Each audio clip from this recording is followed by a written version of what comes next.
คนสร้างดินสร้างฝ่ายขอบอกว่าควรให้หมอก้อนหมอข้าเป็นผ้าเย็นผ้าลูกผ้าหลานเนี่ยจะได้ตั้งจิตยุ่งเรื่องสุดเรื่องเด้อเด้อพ่อใหม่มานี่นะเอาที่ว่ายังเด็กก็ว่ายังเด็กยังเด็กจบ ไอ้ข้าวเป็นพูดเนื้อบางลาเนี่ย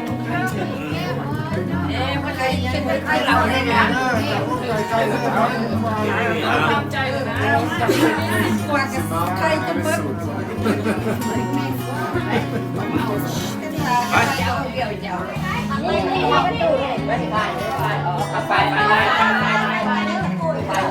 ไป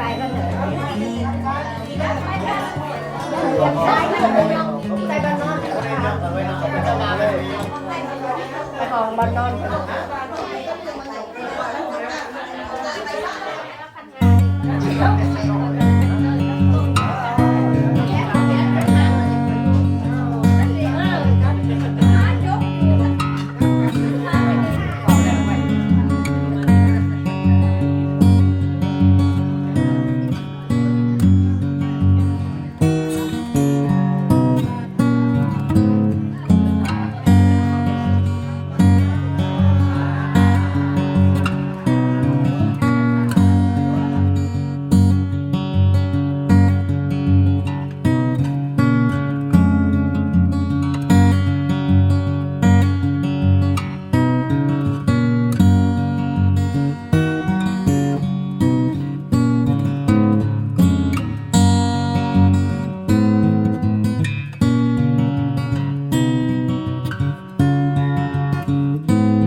ไปเป็นซังกะรีอยู่กันนครเนี่ย